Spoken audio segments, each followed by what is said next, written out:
Let's see. Hello, hello, hello. Good evening. Welcome again tonight to our Wednesday night check-up. It is so good to see you guys here who are tuning in. Hey, I want to thank the production team tonight who has made this night possible. And we're not going to be coming to you with a Bible study tonight, but we're going to be coming to you with some information. But I still want to give you some encouragement. You know, I've been asked today if we should continue to do this tonight, particularly with what is going on in our nation's capital. But really, this is more the reason we should be doing this, because we know that with COVID-19 and the numbers going up, the misleading and misrepresented information that is going out, our people need to be informed. And so tonight, before we get started, I want to encourage you, jot this down. This is our lesson for tonight. Psalms 91. It says, whoever dwells in the shelter of the Most High will rest in the shadows of the Almighty. I will say of the Lord, he is my refuge and my fortress, my God in whom I trust. Surely he will save you from the fowler's snare and from the deadly pestilence. He will cover you with his feathers, and under his wings you will find refuge. His faithfulness will be your shield and rampart. You will not fear the terror of night, nor the arrow that flies by day, nor the pestilence that stalketh in the darkness, nor the plague that destroys at midday. I want to encourage you, and we're going to give you some very necessary and good information. We're grateful to have three awesome doctors with us tonight, and our host, who is none other than Kathleen Jeter, Commissioner Jeter, who will be our moderator and our host. Good evening, Kathleen. Good evening, Pastor Jordan. Thank you so much for allowing us to have this virtual discussion, this important virtual discussion. And good evening to our providers. This is certainly an exciting time for us to be having this discussion. We find ourselves entering the 11th month of COVID here in our communities. And so this is definitely necessary and needed. And so we're grateful.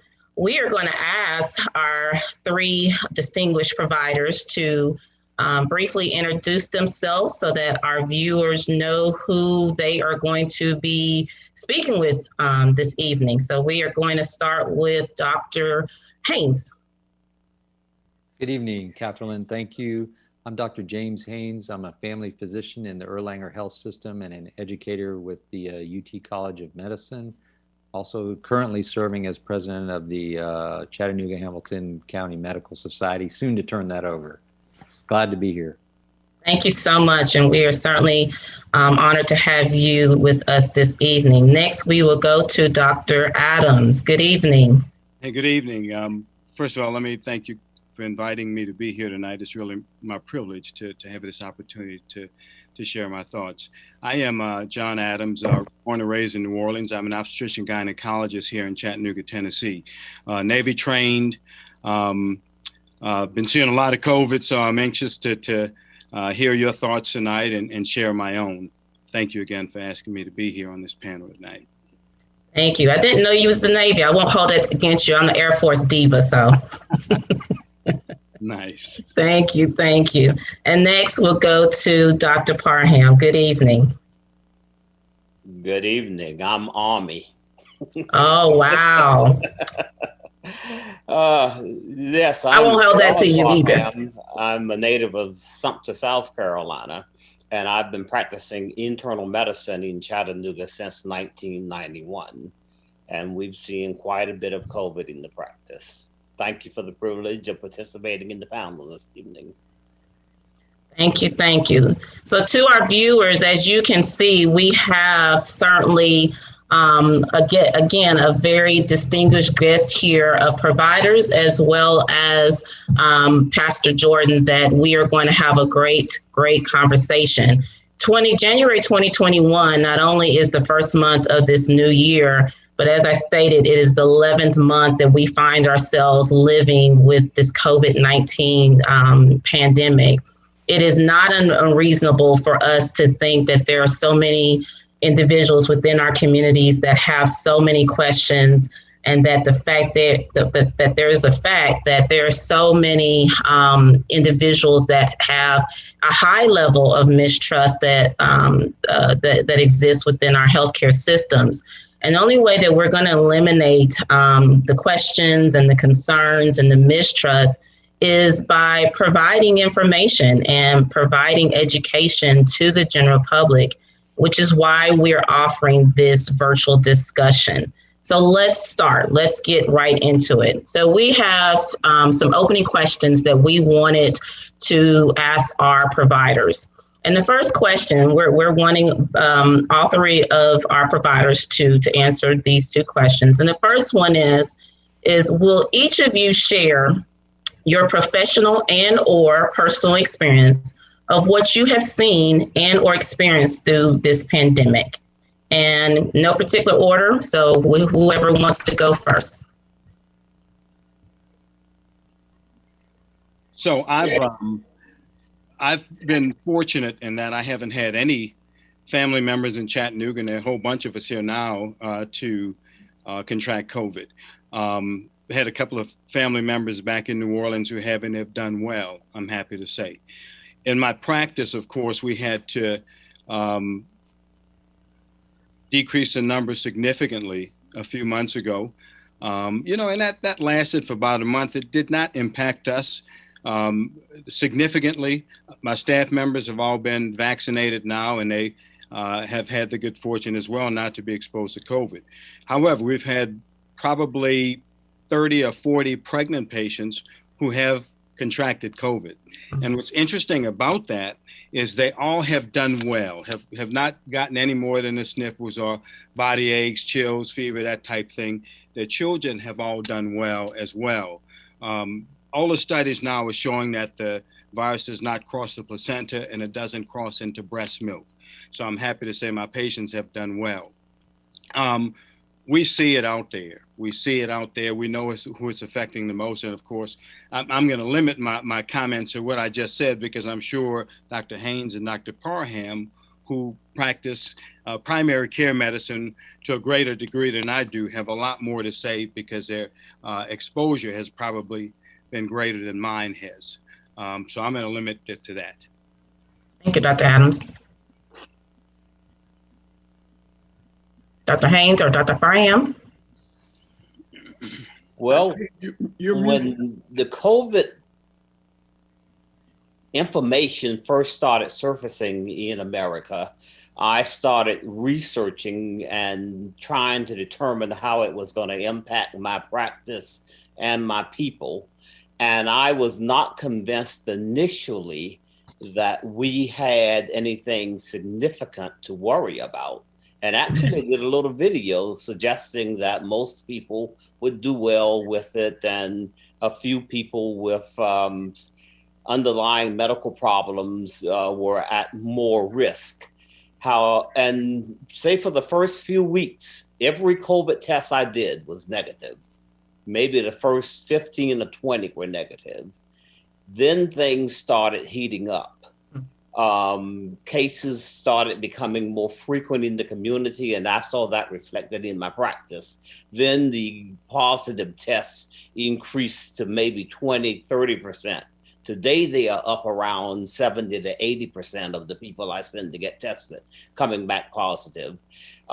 We've had some horrendous stuff happen. I've lost at least 4 patients, none of them older than 62. To COVID. I saw one man just to do a physical examination, and his temp was mildly elevated at 99. The cutoff for COVID is like 100.4. A week later, he was dead. They found him dead in his basement. And I look back and say he probably had COVID when he came through the office, but just wasn't manifesting any symptoms. I had another young lady a few days later came in from getting her COVID test so she could get a work excuse to quarantine. A week later, she was dead. She was 61. She had no symptoms when she came into my office, looked fine, had no fever. Had a young man, 40 years old, ended up on a ventilator for 2 months up at Erlanger in the ICU. He had a stroke from the COVID, ended up on dialysis from the COVID for over 6 months, ended up in Siskin for a couple of months and is still paralyzed on one side and getting extensive physical therapy. And I've had at least 80 to 100 people test positive since this thing has happened. So it really has had an impact. It is horrendous. It is what you have heard and a whole lot more. Wow, that is significant. And what it shows is that, you know, at the beginning, we were hearing that it was only this group of people that were, you know, contracting COVID, or is this certain group of people, where it was what you just stated, Dr. Parham, is that, you know, it was even now even the younger, individuals that are contracting it and dying from COVID-19. And also what stood out to what you were saying was that individuals, because what I was hearing at first was that people were getting COVID and were showing symptoms. But what you were stating was that several of the patients didn't manifest symptoms, which is even scarier that I have seen and have heard quite frequently is individuals are, coming down with COVID and they're not showing any symptoms, which is really scary to know that there are lots of individuals here in our communities that are having this and they're living amongst us and working amongst us, and they're not having any symptoms, and they're here today and they're gone tomorrow. Wow. Dr. Haynes? Yeah, thank you, Kathleen. I'll echo both Dr. Adams and Dr. Parham's comments. My personal experience is my uncle got it July 4th. He's 78, has some underlying health problems, and literally was in the hospital or rehabilitating for 5 months. He's now home. He was never on a ventilator, but very, very sick. When I visited him Labor Day, I thought it would probably be the last time I saw him. He ultimately did make it home. He's a good Navy man, good fighter. And by the way, I'm Air Force and have been in Chattanooga for about 10 years. So I was in the Air Force for 24 years. But he looked at me and he said, James, I've lived a good life and I have very few regrets. And if I make it through this, then the Lord has more for me to do. And I talked to him yesterday and he said, James, I guess the Lord has more for me to do. And he's at home, still very weak, but he has made it through. I was on vacation when the news of the virus came through. I left home, left vacation, left my wife and daughter there, drove home because I knew we had some work to do over the weekend to get prepared. As I run a residency program, about 25 doctors total. And it didn't quite manifest as quickly as we thought. But clearly now, I agree with Dr. Parham, most of what we see in the primary care realm, it is coming out of the woodwork. So much so that between surgeries and COVID, there's really not a whole lot of room in hospitals for just the regular stuff that comes in, i.e.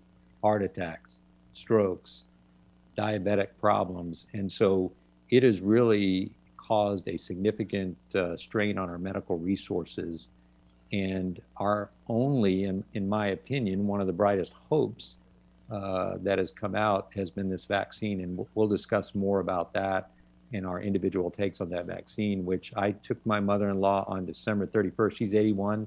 She lives with us. She has been essentially hibernating for 9 or 10 months now. Sometimes,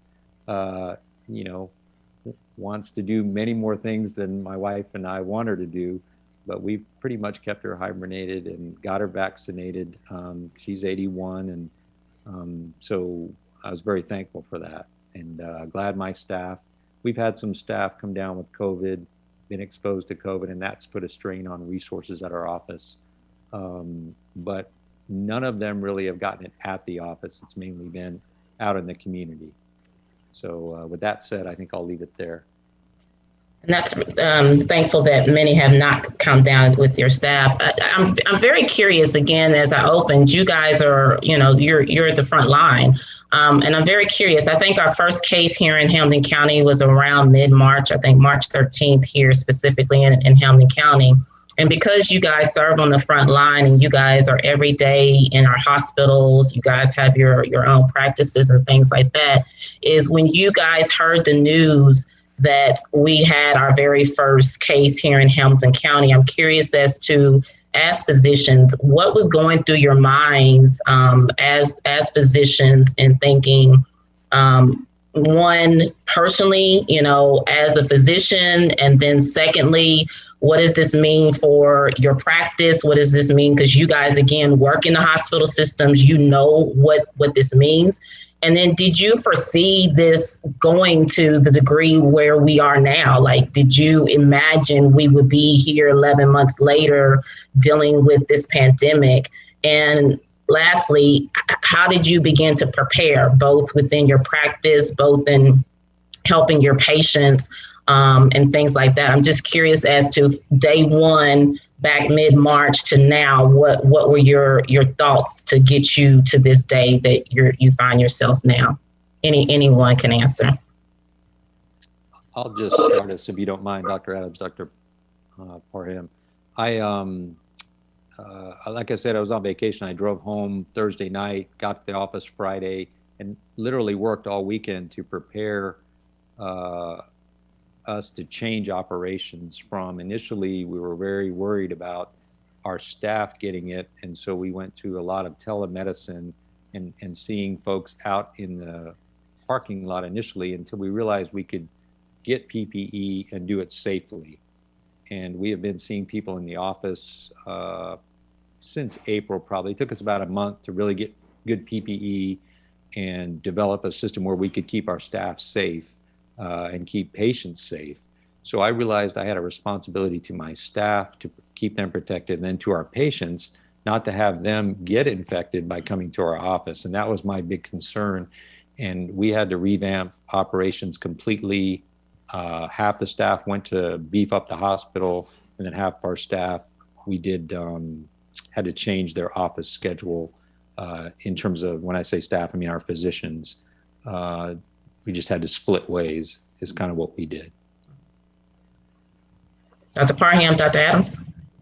So what I mentioned earlier was that I did not anticipate the intensity of this pandemic. So initially, I wasn't wearing a mask.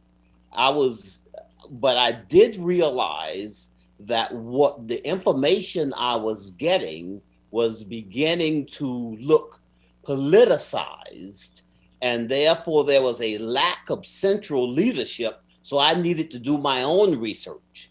And as I did research, I started realizing what people who were hit heavier than we were at the time were doing, so that as things began to escalate in our community, say like after a month, then I locked my doors.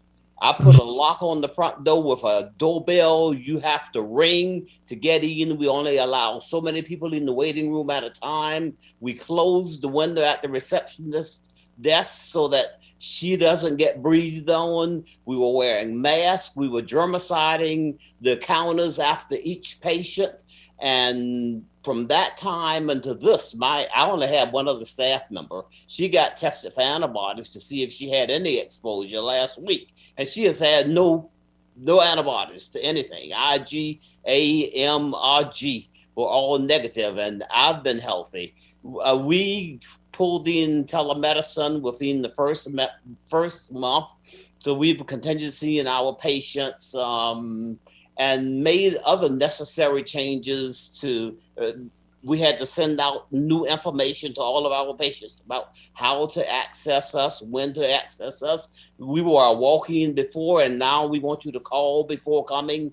And it's many patients. We actually, instead of trying to treat what they had at the moment, sent them to get COVID tested first. So there will change, and that's just the tip of the iceberg.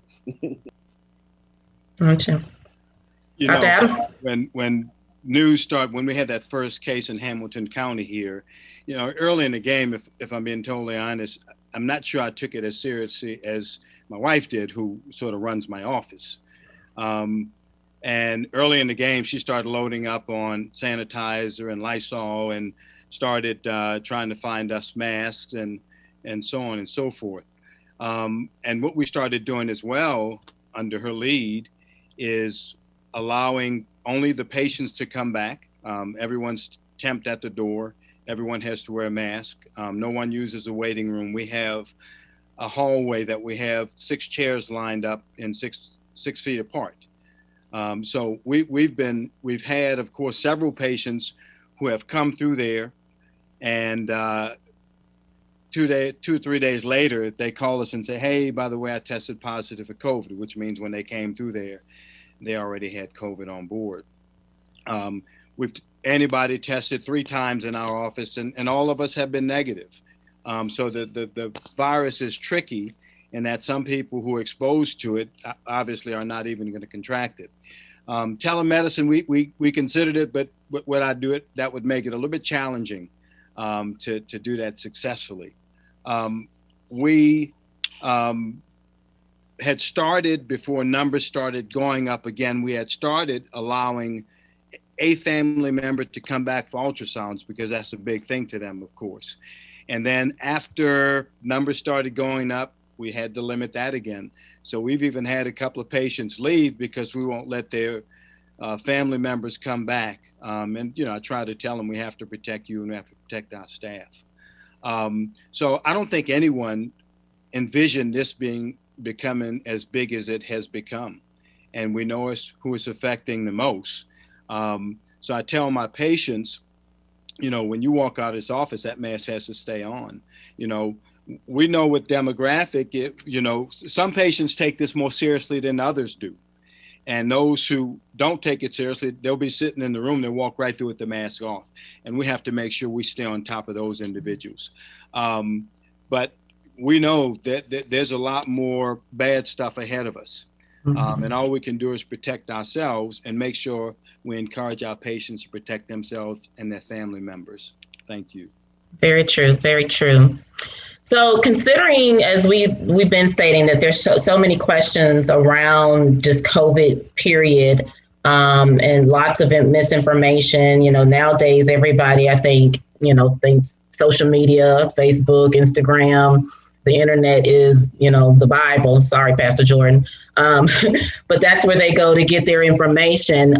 Considering all of that, what would you guys share when it comes to now that the vaccine is available for individuals to go and get? What would you share, just general off the top, about the COVID-19 vaccine? What would just be the basic overall broad information that you would share to kind of lessen the hesitancy and the concerns that most individuals have here in our communities?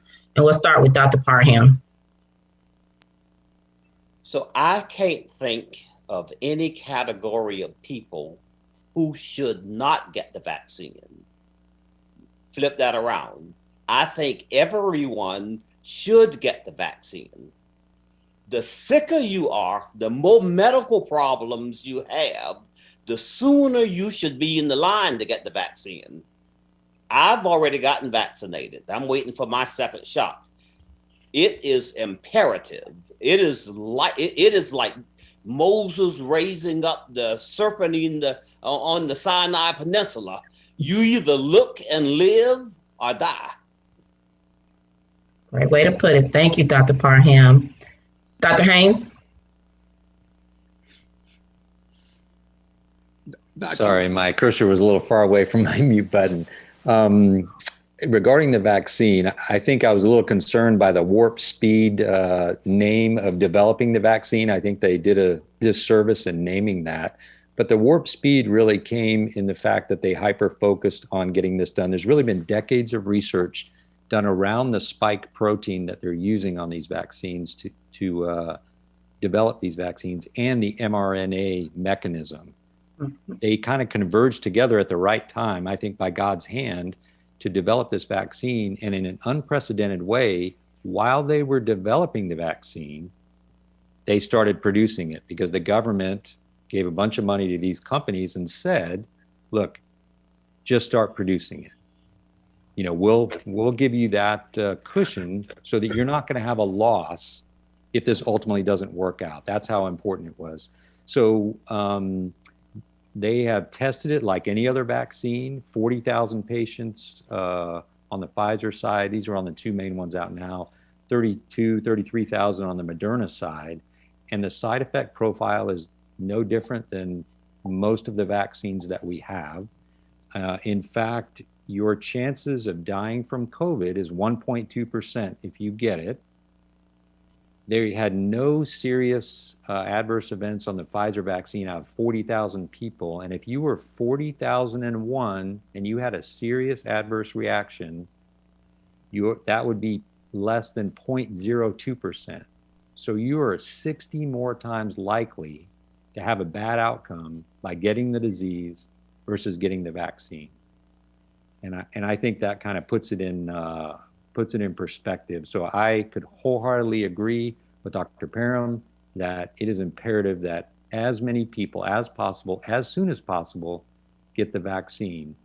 And if there are some minor side effects, your arm will hurt and you'll have some headache and maybe fever. And the second vaccine, it's a little more so, but nothing like what we're seeing. And I'm going to point out one thing. Well, how many of you on the call, I can at least see 5 of you, know Chris Ramsey? Raise your hand if you know Chris Ramsey. So I have not gotten any information on Chris Ramsey. I heard he got COVID. He was on a ventilator. I've texted him twice. I thought his wife might text me back, but I have not heard. So if anybody can update me on Chris Ramsey on this call, I would be forever grateful. We've all been praying for Chris, Doc, and I have been inquiring. I have not talked with him. I've called him a couple of times, but the latest word that I got is he is improving, and I think I got that on yesterday. Yes. And if I talk to him, I'll definitely tell him you asked about it. Dr. Adams, anything you would share, just general about the vaccine? I agree with what Dr. Parham and what Dr. Haynes said. The biggest concern that a lot of folks, including professional folks like us, had is how quickly this thing came out. Wow. But under these circumstances, you can't wait 2 years, which is sort of standard for a vaccine to come out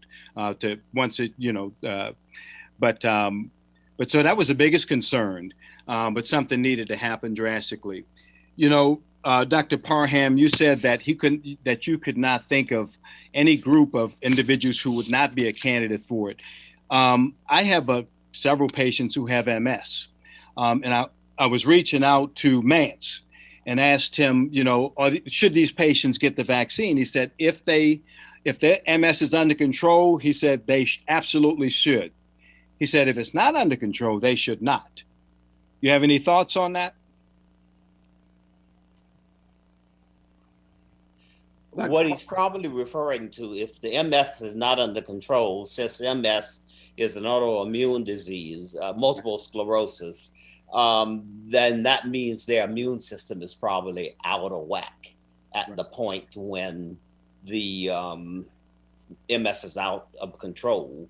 And you need some type of immune competency to develop a immune response to the vaccine.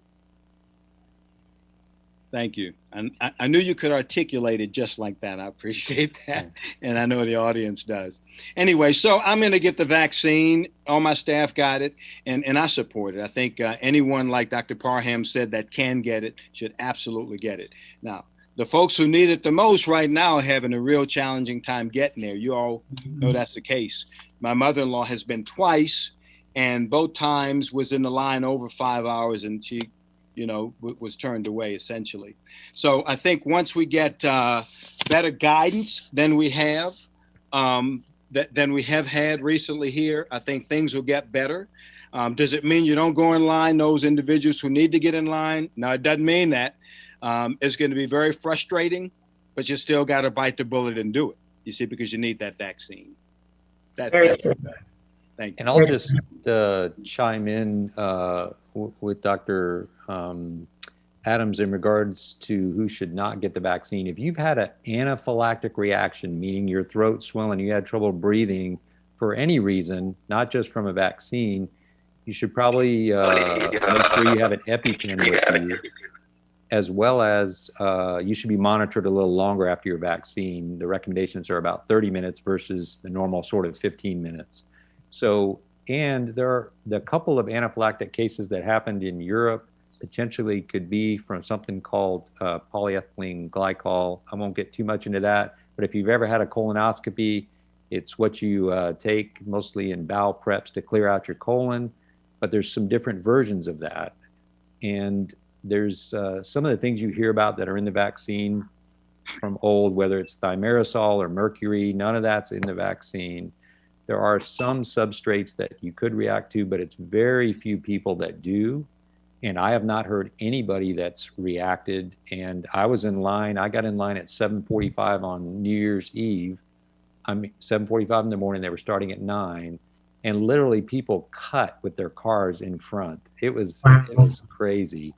But they did have to turn people away later in the day. And I think my mother-in-law got her vaccine about 10:30. So it was about 2 hours and 45 minutes. And I thought it was early. We were still a long time in line. But it is, I think, safe, as many other vaccines are. And there have been people that inadvertently got pregnant after receiving the vaccine, and they've been following those folks. And there's been no untoward outcomes yet, but obviously those babies haven't been born yet. But it is not excreted in breast milk. And so far, there's not been any problems in pregnancy, although it's not FDA approved for pregnancy yet, obviously. Well, I will say one of the things that we have seen, just as there are so many questions and so many concerns that exist within our communities, we have seen the evidence of the long lines of, as you guys have spoken of and have personally experienced with yourself and your loved ones, is that there is just as many people here within Hamilton County that are eager to get vaccinated to protect themselves and their loved ones. The questions, just to inform our panelists that we have a lot of viewers that are tuning in to this great discussion, and the questions are rolling in. So we're going to go ahead and start taking some of these questions. So the first question that we have here is pertaining to it. Once everyone gets vaccinated, once we get enough vaccines and we realize that we just got the vaccines rolling out, not only here in Hamilton County and in Tennessee, but throughout the nation, is once everyone gets vaccinated, the question pertains more so to places of worship. Will they open up? And Pastor Jordan, you can chime in on this one specifically as well. Will places of worship begin to open up? But I also am going to add to that, should individuals, once everyone gets vaccinated or enough individuals get vaccinated, should individuals stop taking necessary safety precautions that we, for the last 11 months, have been telling everyone to do? Wearing your face mask, washing your hands, practicing the social distancing, staying home if you do have symptoms, staying home. If you guys can speak to that, is again, if they get vaccinated, enough people get vaccinated, will places like our churches begin to start opening up? So Pastor Jordan, I'd like for you to answer that, start with that, and then let our providers answer. Kathleen, we've got a lot of great questions that we want to get to, and we want to be cognizant of our time, but I'm going to answer that question about the houses of worship. We will enter back into the house of worship when this virus goes away. We cannot afford to jeopardize the health of hundreds because there is one case. So no one is putting a time limit on that. The second thing I think I can answer also, I think that yes, we need to continue to wear our mask. Yes, we need to continue to wear our face. We're going to be doing this for a long time. as we're saying, we were told that there would be 20 million people that would be vaccinated by December the 31st. We are nowhere near that. And now we're talking about the lines. So what I want to encourage everybody is to relax. Let's not get in a hurry. If we have not been affected by the diagnosis that our doctors have given us, it's going to be a long time. But yet, if we do this thing and do it right, we'll be able to eventually get back together. And Catherine, I'm going to share this, and then I'm going to let you get back to the questions or toss it to the doctors. The other thing is, I want to thank these doctors for this point blank information. There has been so much misinformation. And then we have so many Monday morning armchair doctors who are talking about, no, don't do it. And I think all of us have them in our lives. We wanted our community. We wanted the people who needed this vaccine the most, people of color, Black and brown people who were dying at much larger rates. We wanted you to have the professional information and education. We're not trying to encourage anybody to take a test, but we want to make sure you got the information that you need from the people who can tell us the truth, so that when your time comes, or if your time comes, then you'll be more apt and more educated about whether you should or shouldn't. I don't know if Dr. Haynes, Dr. Parham, Dr. Adams, if you guys want to answer into that in terms of, once enough people get vaccinated, should we continue to practice the safety precautions? I've actually heard, as you can imagine, in my role as county commissioner, a lot of individuals have opinions as to the safety precautions and things like that. Is it necessary to continue those safety precautions even once you're vaccinated, and everything? Absolutely. Go ahead, Bernard. Go ahead. Yeah, the safety precautions need to be continually practiced for a few reasons. One is that we don't know whether someone that has been vaccinated can still be a carrier of the virus or not. Number two, if they are a carrier of the virus, that means they got exposed to it. It is existing somewhere on their body, but not in their body, causing illness. Can they spread it to someone else? Therefore, they need to protect themselves with a mask from getting it and protect themselves from spreading it to others also, until we have achieved vaccinating enough people, probably something like 70 to 80% of Americans, where we are beyond the point where it is considered a pandemic any longer.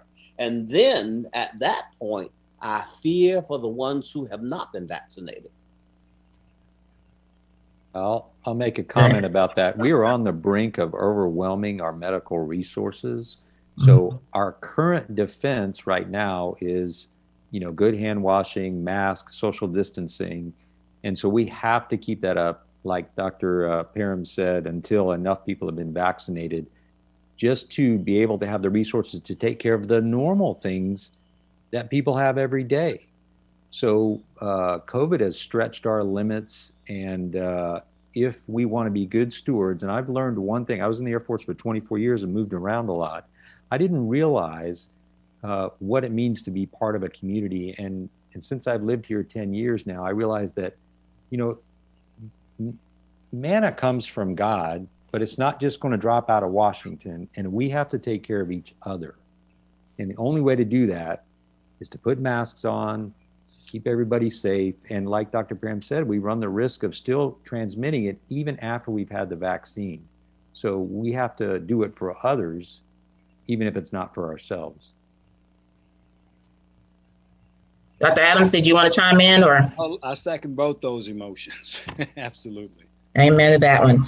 Okay, so some great questions. The next one is once receiving the vaccine, what symptoms are indications of a bad reaction or need of a concern? And I know Dr. Haynes, you mentioned some of the side effects or symptoms that could present after receiving the first dose and certainly after the second one. But what are some indications of a bad reaction that possibly could a person have after receiving the vaccine? And when should somebody be concerned if they manifest any symptoms? When do they need to come running to you guys? Got it. Obviously, anaphylaxis, which is, throat swelling and trouble breathing, could happen immediately, could happen a few days from the time.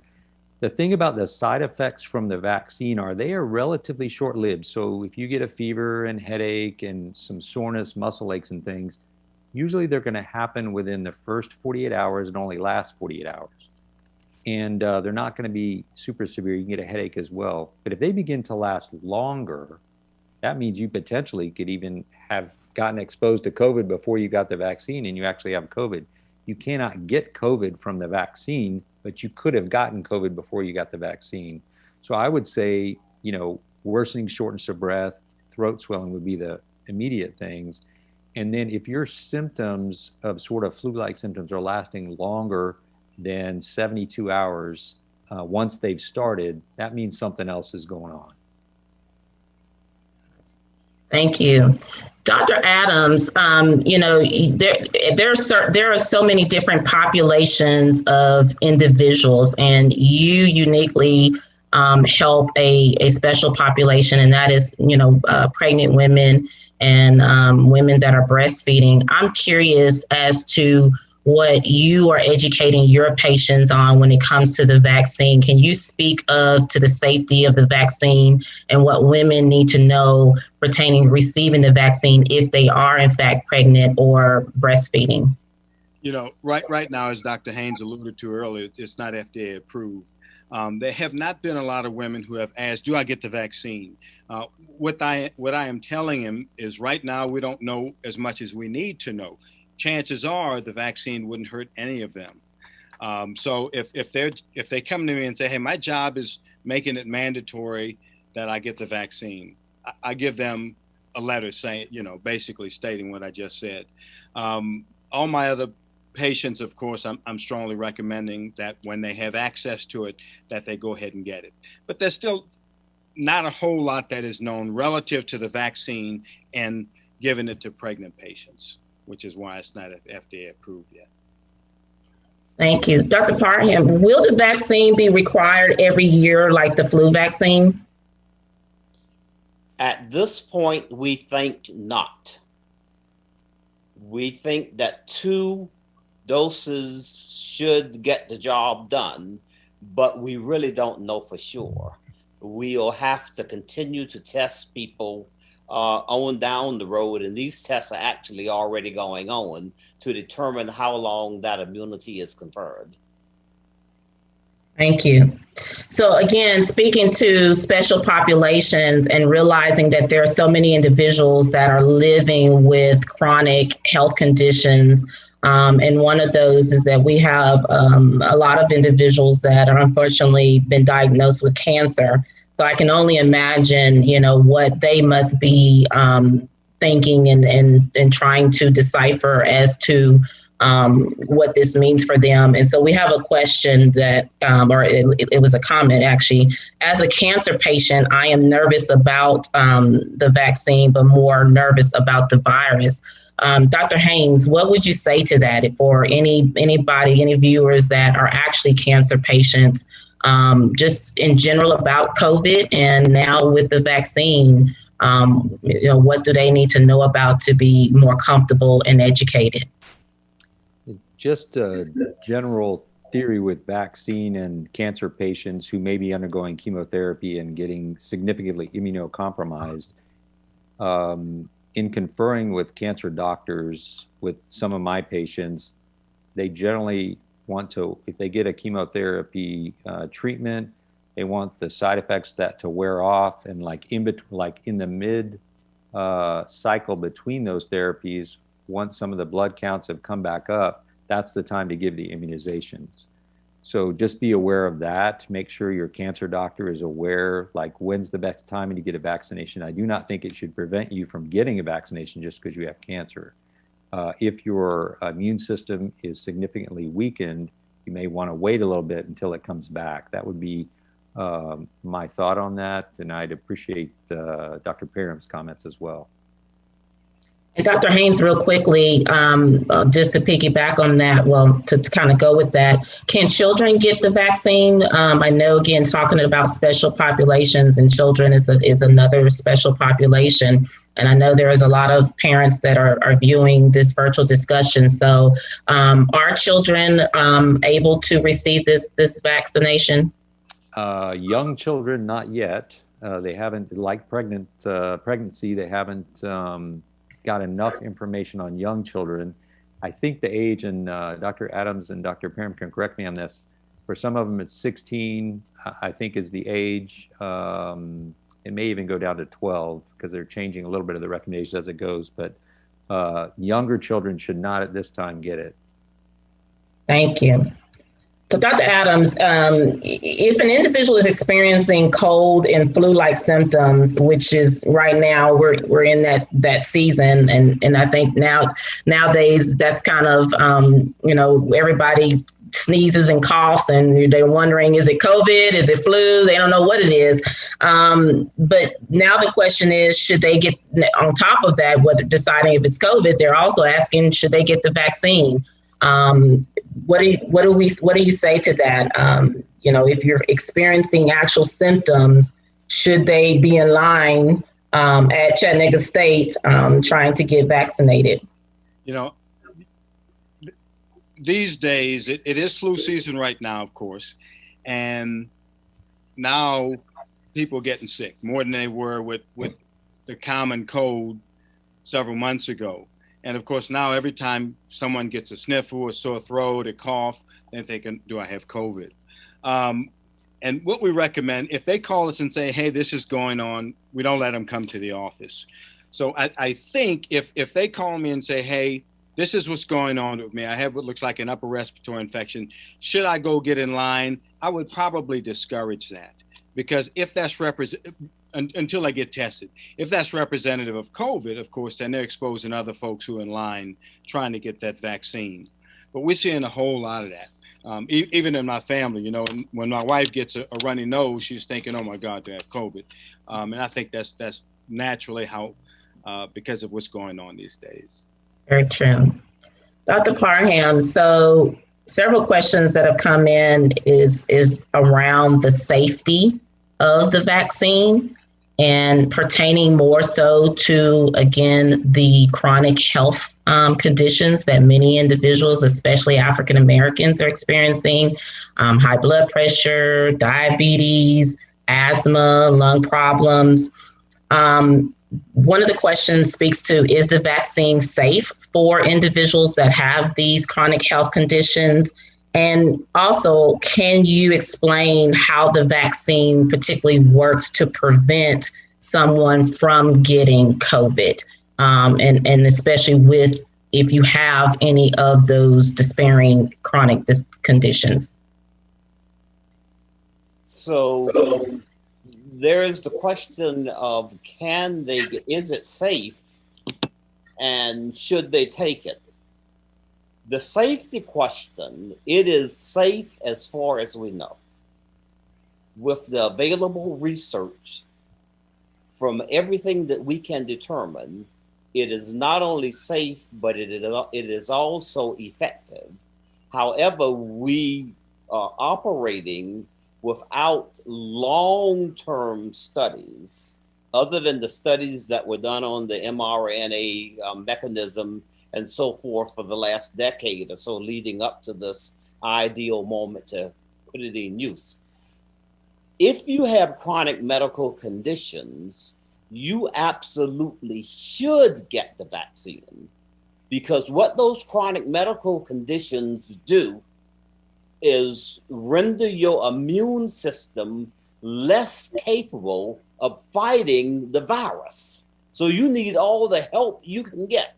as it relates to Black people, from what we can determine, that vaccine is just as safe for Black people, if you can get in line and get it, as it is for everybody else. So you need to get, I was in line for 6 hours. They would have had to pull me out of line with a rec truck. You need to get in there and get it. The sicker you are, which I said earlier, the quicker you need to be in line. Thank you. And Dr. Haynes. If I could, Kathleen, just Yes. tag on to that.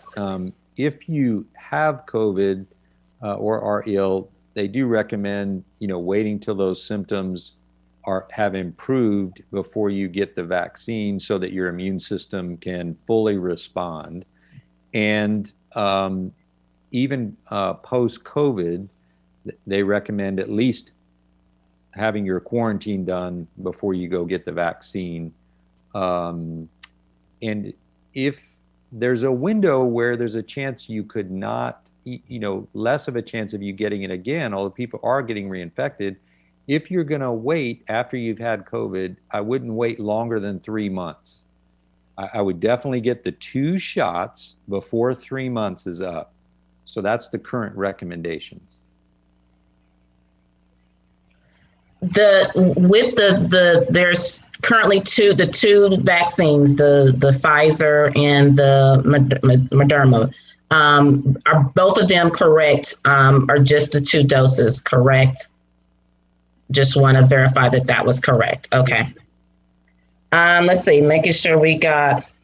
So another question has come in is, will the doctors, assume the 3 providers here, our panelists, will the doctors be getting vaccines in your offices, and will the vaccines be free? So I know right now the vaccines are primarily, I know that our hospital systems, I believe all 3 hospital systems have had a small quantity of the vaccines. And then our Hamilton County Health Department has had some. I'm not sure if individual providers have had vaccines. So if you guys can speak to that. I have heard that they are beginning to make plans to get those out to private physician offices, primarily primary care, but that is just surfacing. So I'm not sure how long that's going to take. And probably the most important thing we need to do, both Dr. Mance and myself and Carlos Baliero, who's about to take over as medical society, is to make sure that there is equitable distribution of that to offices. And just like now, there's difficulty in quantities. In fact, I called for a patient in Georgia, and Georgia was just still doing only hospital personnel in Walker County. So there's, there's delays here and there. But I do think we as physician leaders need to make sure it's equitable in where this gets out as much as we can. I'm assuming I see Dr. Parham shaking his head, so I'm assuming that's a yes, and Dr. Adams the same there. Absolutely. Gotcha. The question just came in and is asked, should you get the flu shot before getting the COVID shot? Is there a preference before one, before the other, or does it matter? Not that I know of. Okay. If someone has experienced discomfort from swallowing, could it be a side effect from the vaccine? Has there been any indication of that? Not that I've seen in the presentation that I reviewed today in preparing for this. I'm sure, you could, mostly GI, headache, muscle soreness, and some low-grade fever are probably the biggest side effects. And again, those of just trouble swallowing I haven't heard of, unless it's acute with swelling and breathing problems, then it's anaphylaxis, which is a much more serious disease. And if you carry an EpiPen, just generally because of asthma or whatever, I would make sure you have it with you when you go get your vaccine, any vaccine, quite frankly.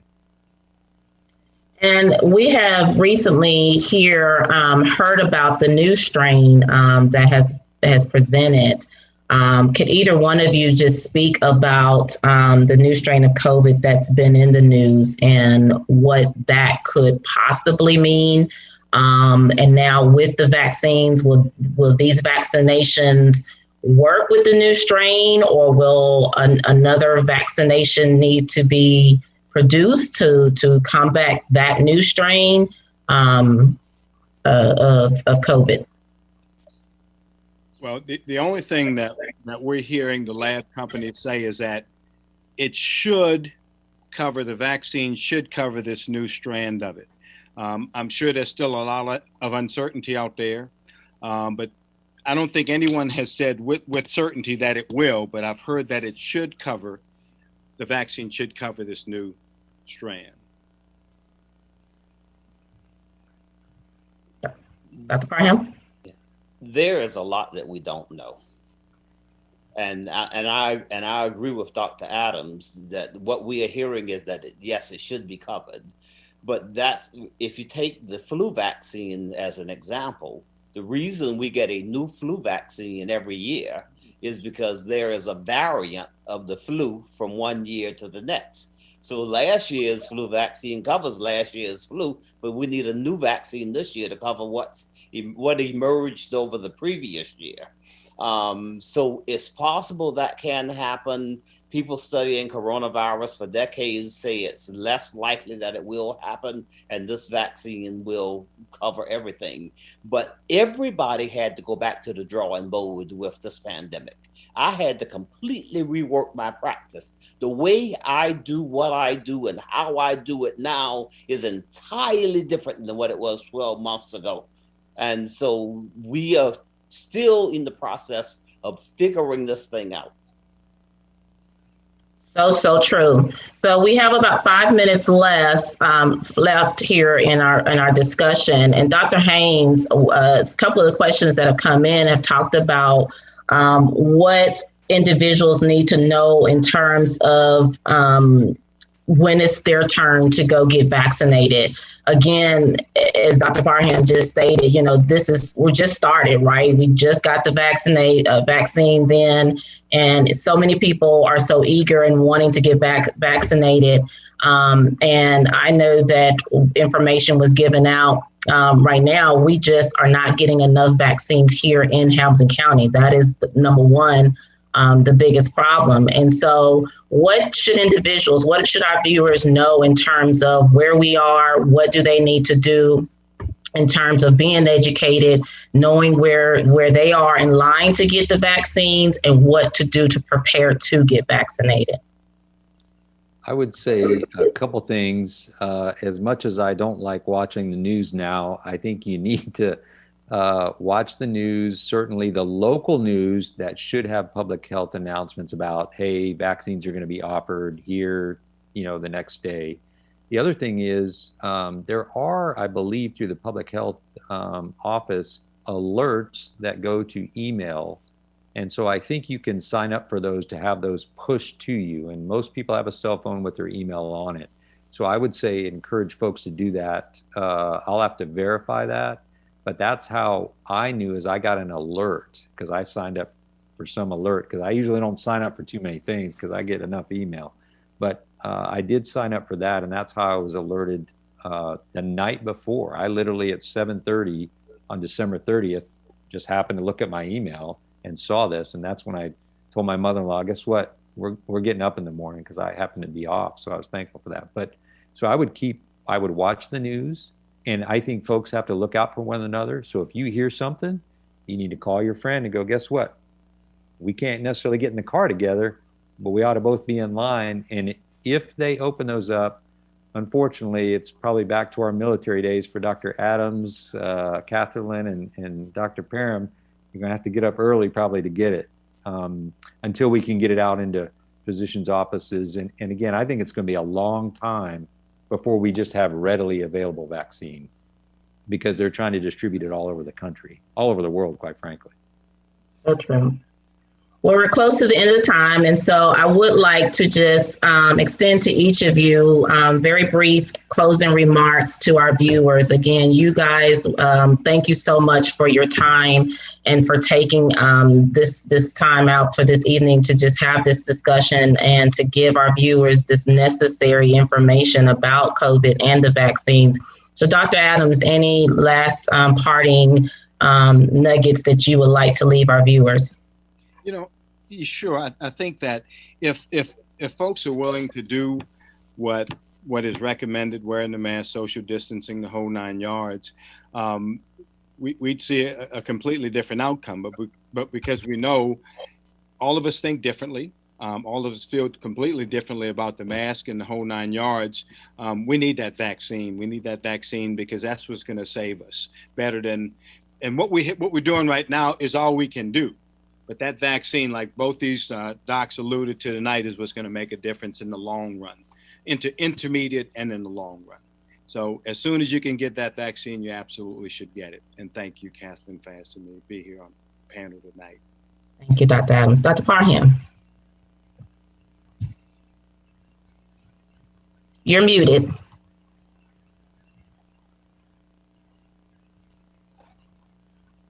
Doctor, you're muted. Okay, There you go. all right, good. I was trying to find that email address because I got the emails also. Took something else. At any rate, I want to thank you for your forward-looking vision, Ms. Jeter and Pastor Jordan, and inviting us to participate in this. These are vitally important that we get the best available information. I don't think that we know everything, that we have answered every question ideally, but we did the best we could based on the information we have. And I hope everyone will get vaccinated and do well. Thank you so much. Thank you. Dr. Haynes. Yes, first of all, I feel like I have new friends in Dr. Adams and Dr. Parham. We haven't met, so I'm very thankful and very honored to have been invited here tonight. I would say a couple things. One thing about the medical community in general is we were taught to first do no harm. And I know there's been some harm done from the medical community to the African American population in a corporate way. But in general, the medical community has come together and said, we don't need to harm our patients, but let's help them through this pandemic. Yeah.